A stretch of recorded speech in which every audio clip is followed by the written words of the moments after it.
كل سنة وكل العالم طيب بمناسبة بداية السنة الجديدة. والحقيقة المصري دايما بيبهرنا، مش بس في اختراعاته واكتشافاتنا ليه، لكن كمان حتى التقويم اللي احنا شغالين بيه دلوقتي أصوله بترجع للمصري القديم. أصول التقويم الميلادي أصلا متاخدة من التاريخ المصري القديم. تخيل إن جدك علم العالم كله إزاي يحسب الأيام والشهور والسنين علشان يقدر يعمل تقويم صحيح معتمد عليه من أكتر من 7000 سنة لحد النهاردة. تعالوا نعرف حكاية التقويم المصري والسنة المصرية وتقسيم شهور السنة المصرية القديمة.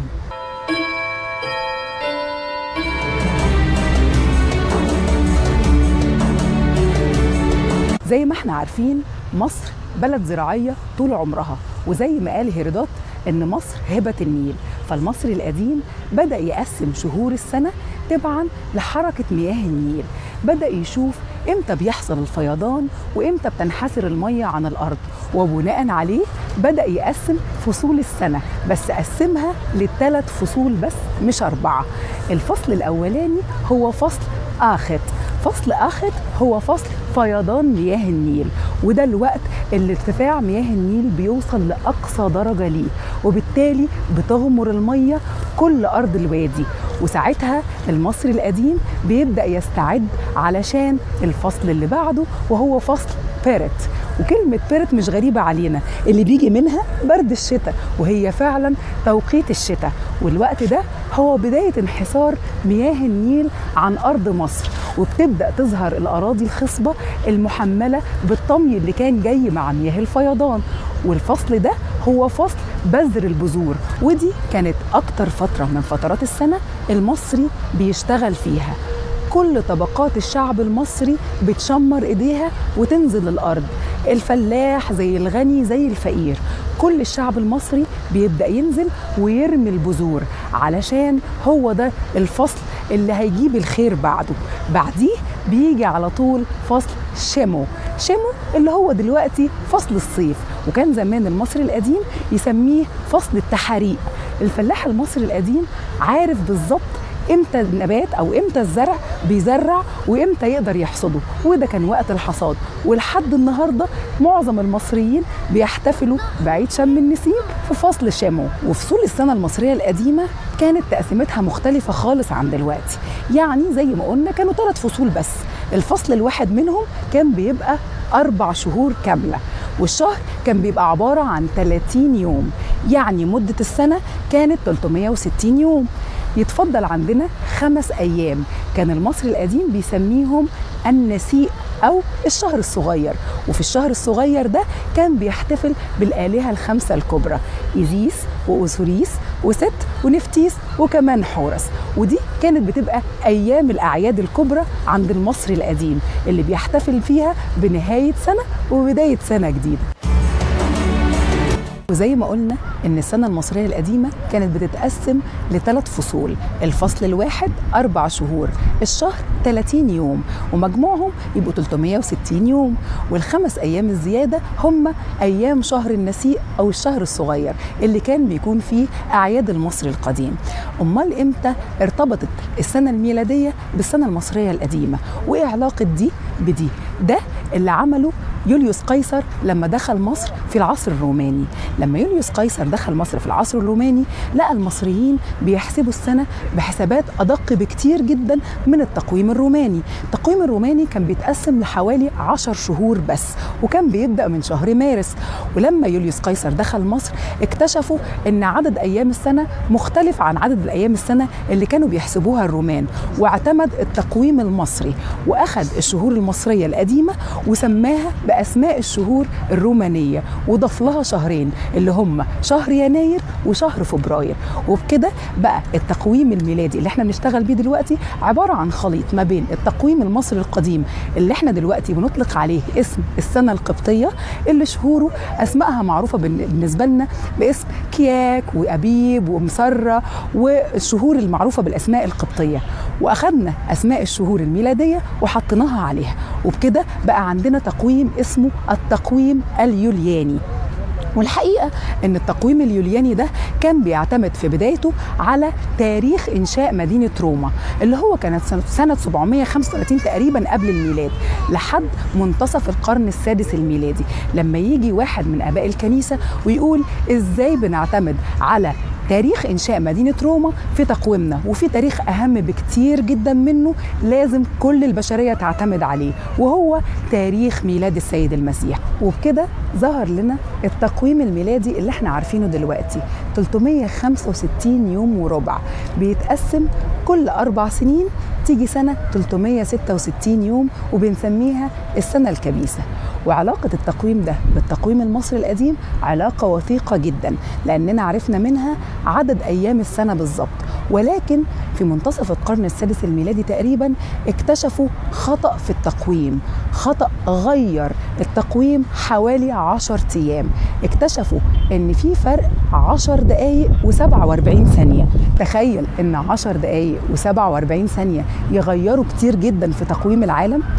البابا جريجوري 13 بابا روما اكتشف وقتها ان الاعتدال الربيعي بيحصل يوم 11 سبتمبر مش يوم 21 سبتمبر، وبكده اكتشف ان بقى فيه 10 ايام زيادة في التقويم.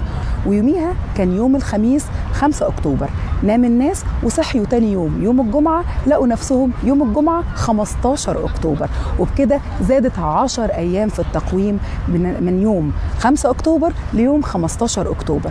ومن ساعتها لحد النهاردة كمان زاد 3 ايام زيادة في التقويم. علشان كده بنلاقي ان الكنائس القبطية الارثوذكسية بتحتفل بعيد ميلاد السيد المسيح يوم 7 يناير الموافق ل 29 كياك بالتقويم القبطي او المصري القديم، بينما كنائس العالم كله بتحتفل بعيد ميلاد السيد المسيح يوم 24 ديسمبر مش يوم 7 يناير.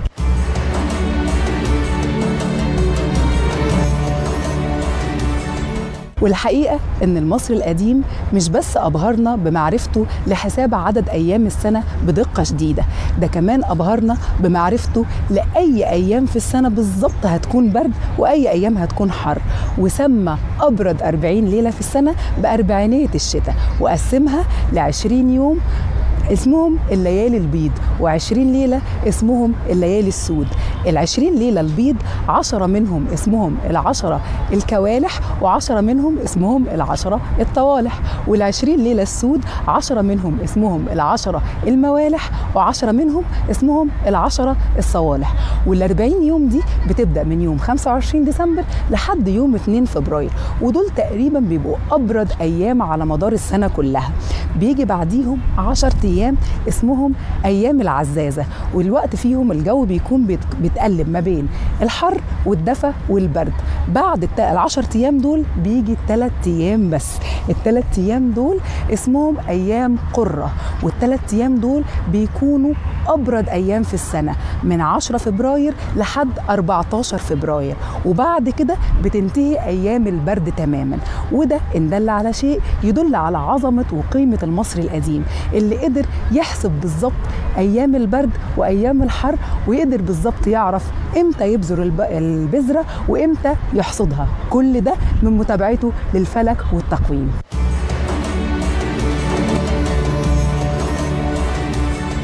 وزي ما لاحظنا هنكتشف ان المصري القديم اعتمد في تقويمه وفي تقسيم ايام السنه وفي حسابات كتيره جدا على حركه مياه النيل، فكانت السنه بتبدا بالفيضان، ولكن ملاحظه ارتفاع مياه النيل هتكون ملاحظه غير دقيقه. علشان كده ربطوا بظاهره فلكيه تانية مهمه جدا، وهي ظهور نجم سايرس او نجم الشعره اليمنيه، وكانت راس السنه بتكون في الليله اللي بيظهر فيها النجم ده ويبزغ في السماء، وبناء عليه بتبدا شهور السنة.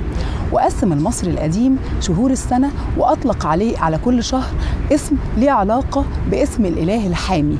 فكان مثلا بداية السنة شهر توت اللي هو بيرمز للإله تحوت إله العلم والمعرفة والحسابات، وكذلك بقية الشهور كان معظمها ليها آلهة حامية أو آلهة بترمز ليها. وكمان منسيش المصري القديم أنه يربط التقويم بأسطورة، وربط التقويم أسطورة إيزيس وأوزوريس، علشان اعتبر إن فيضان مياه النيل بيجي من دموع الإلهة أو الرب أو المعبودة إيزيس. وكانت إيزيس هي شفيعة السنة المصرية القديمة اللي بتبدأ السنة بظهور نجمها أو نجم الشعرى اليمنية في السماء المصرية. وناقش المصري القديم على جدران المقابر فصول السنة الثلاثة، فهنلاقي على جدران مقبرة ميري روكا رسم بيوضح فصول السنة الثلاثة. وبما أننا ذكرنا النقوشات والرسومات اللي على جدران المقابر، كان في ملاحظة مهمة جدا، هو ليه قدماء المصريين ما كانوش بيلبسوا لبس شتوي، أو ما شفناش أبدا على جدران معبد أو مقبرة المصري القديم ظاهر بملابس شتوية؟ هو زمان كان الجو ما فيهوش شتاء؟ أقول لك لا، بدليل ال40 يوم اللي لسه متكلمين عنهم من شوية في الأربعينية الشتوية. طب ليه المصري القديم كان دايما يرسم الرسومات على جدران المقابر والمعابد بملابس خفيفة وصيفي؟ لأن المصري القديم كان بيعتقد في البعث والحياة الأخرى، وكان معتقد إن لازم الإنسان يظهر بأبهى حلة وبأبهى صورة، والكلام ده كان بيبقى أوضح بكتير جدا في الملابس الصيفية اللي بتبين الجسم المفتول والعضلات المفتولة وبتبين الجسم في صورة مثالية. لكن طبعا هنلاقي في بعض المقابر مرسوم فيها المصري القديم وهو لابس ملابس شتوية. يعني مثلا في مقابر مرسوم فيها سيدات بيلبسوا شيلان من الصوف لونها بني أو لونها غامق، ودي كانت ملابس شتوية. كمان المصري القديم اعتمد في الملابس بتاعته على القطن والكتان، والقطن والكتان من أفضل المنسوجات اللي ممكن الإنسان يعمل منها ملابس. كان في الصيف بيلبس منها طبقة واحدة بس، إنما في الشتاء كان بيلبس منها مجموعة طبقات على بعض علشان يقدر يدفي جسمه. وكمان كانت بتختلف الأزياء والملابس ما بين العامة وما بين الملوك والنبلاء والأمراء. كان كل ما بيكون المستوى الاجتماعي والاقتصادي عالي، كل ما الملابس طبقاتها بتزيد وزخارفها بتزيد. وطبعا كلنا عارفين أشهر أشكال اللبس المصري القديم، وهي النقبة أو الجيبة اللي بيلبسها المصري القديم، ودي كانت ملابس موحدة للنساء وللرجال. هنلاقي دايما منحوت على جدران المعابد والمقابر الرجالة والستات لابسين حاجة بتلف خصرهم من الخصر لحد الركبة تقريبا، ودي اسمها النقبة المصرية القديمة. وكل ما بيزيد المستوى الاجتماعي كل ما بتزيد الملابس، زي ما هنلاقي مثلا في الدولة الحديثة. وكل الملابس اللي احنا بنشوفها في الأفلام والمسلسلات وحتى في الصور اللي بتعبر عن المصري القديم معظمها أزياء متاخدة من عصر الدولة الحديثة اللي كانت فيها الموضة المصرية القديمة في أبهى صورة ليها، وكان المصري القديم أشيك شخص على وش العالم.